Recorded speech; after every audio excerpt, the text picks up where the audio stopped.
So my Uncle Len says, I'm not a poet, and I know it. So he takes a job. Forget it, I'll make some dough. I'll have a few beers. I'll have quite a few women with that dough. I can have anything. Then he meets Bukowski. Bukowski's broke. Wow, says Uncle Len, bad acne, just like me. Hey man, here's a few bucks for your rent, he says to Bukowski. I got a job, but I'm not a poet. And I sure as hell don't need to borrow dough from you. He's pissed too many beers, and he's headbutting me. Screams, go to hell. So Uncle Len's response, I'm already there, you can't hurt me. I'm not a poet, and I know it, but I got dough. My poems are written on a piece of paper. That paper can be lost, burned by the Nazis, carried away by the wind, carried away in a flood. I'm smart enough to memorize that poem. That paper with the poem written on it has no longer importance to me, I thought. Then my memory was shot, gone, and I could no longer remember where I placed the book or the poem. But I felt the wind, it needed no memory. I could not remember the poem, but as I drowned in the flood of forgetfulness, I felt the water. And as I drowned, I could not remember the poem.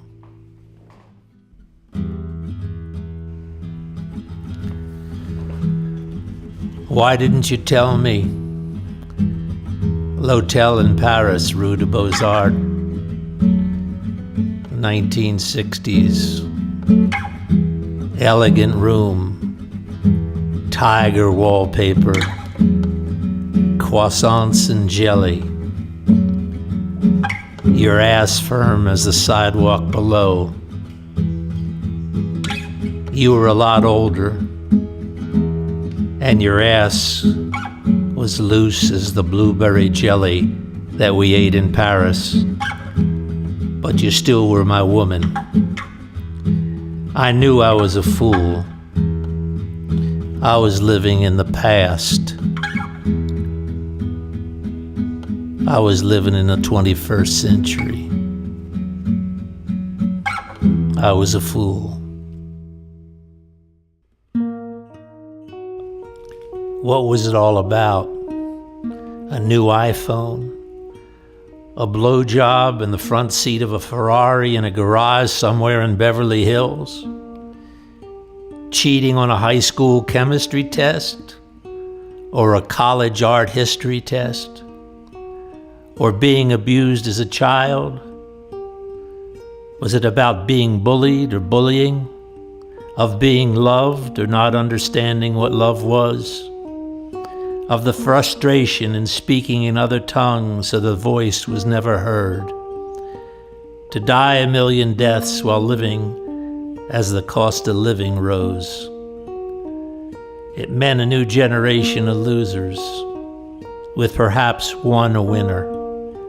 Maybe it was what some call luck, as some new seed has better energy as the soil surrounding it has more sunlight and it grows.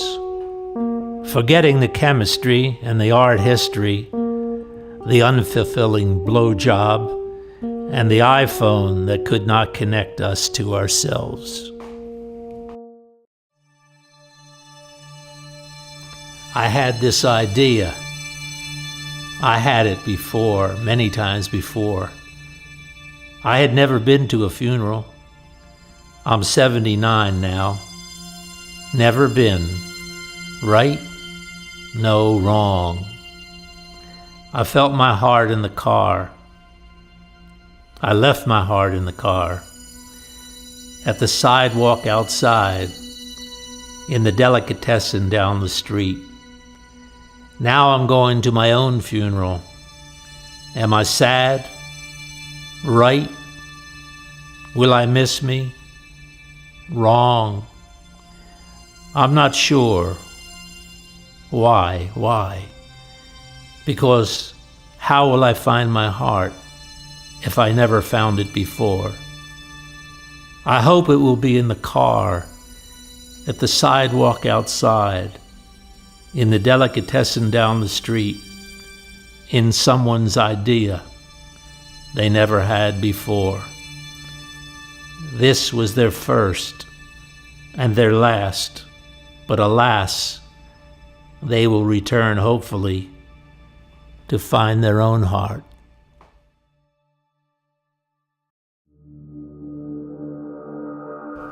I helped the older man from his car. I grabbed his arm. He was 92 years old. I was 13 years his junior. I was really surprised to feel the strength in his arms. Was he a boxer in younger years? Was he a weightlifter? Did he throw the discus in the Olympics? Hell no. He was just the smartest man I'd ever met. There is a difference. Not the most clever. I have met many clever men. He was not from Wall Street. He was a rabbi. And I had no religion. I had no religion.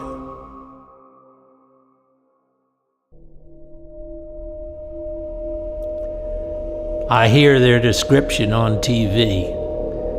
I read about them on the internet. Who are they speaking about? Born again? Born yesterday? Born with a hair lip? Born with two heads? Born with a hole in their heart? Born tomorrow? Born too early? Born too late? Born on Christmas Day? Too close? A present missing? A past missing? An invisible man? A born-again Christian? A born-again Jew? A born-again atheist? Notice the atheist wasn't capitalized. I'm not a religious man.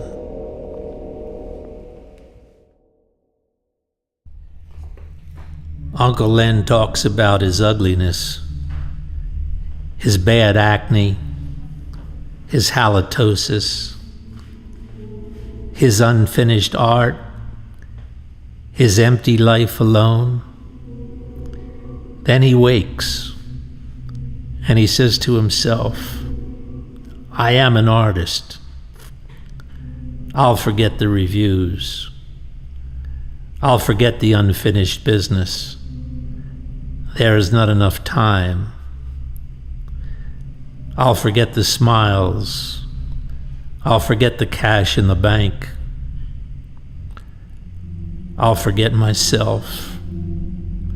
I'll forget the past. I'll forget the dreams. They are not real. They are kept in a rooming house, in a smelly apartment, a smelly compartment, the back seat of a car going nowhere, somewhere, anywhere, but not home.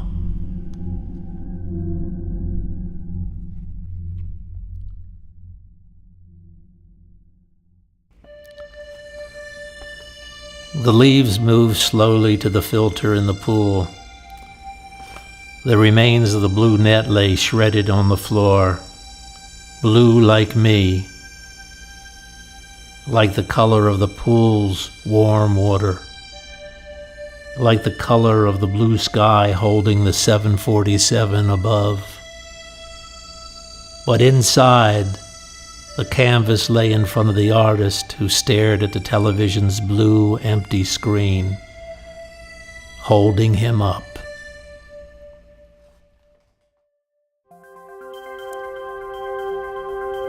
an unintentional manner of being, nowhere. The wrens pecking for seed in a dry earth. There's a drought. Where will they drink? The young cripple with his French bulldog Oscar. The maniac dreaming in the street. The sun shining brightly. The German chocolate ice cream cone too sweet, and my ass too soft. Fuck them, says the maniac I am.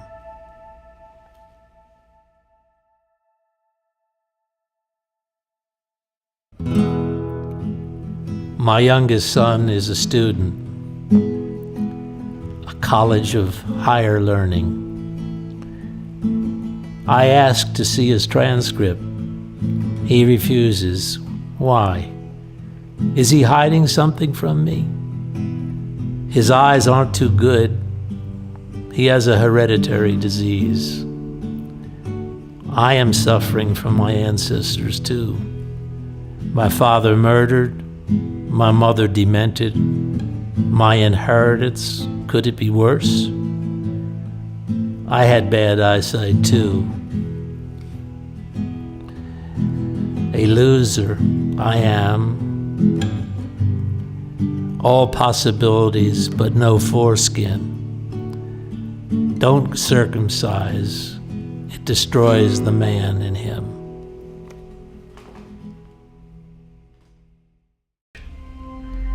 That pastrami sandwich was delicious. That pastrami sandwich made me sad. The pastrami sandwich was once an animal like me. A cow, a pig, a squirrel, a lamb, a snake, an elephant. The pastrami sandwich once walked, fucked, slept, and maybe even dreamed, but never of being a pastrami sandwich.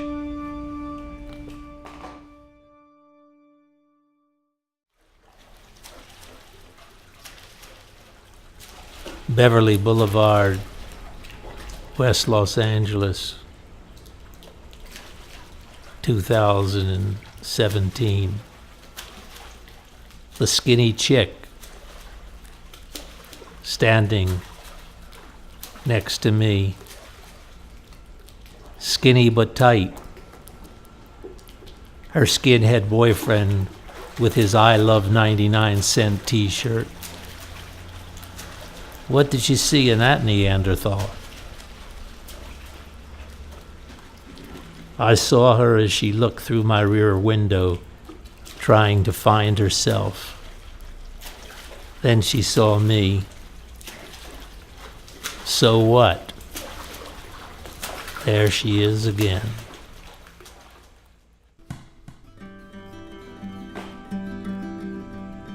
This poem happened to me when I was about 7 or 8 years old.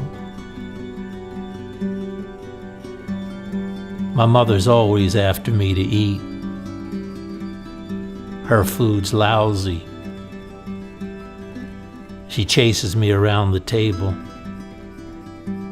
shouting, "Wait till your father comes home. Eat your food. The children in China are starving."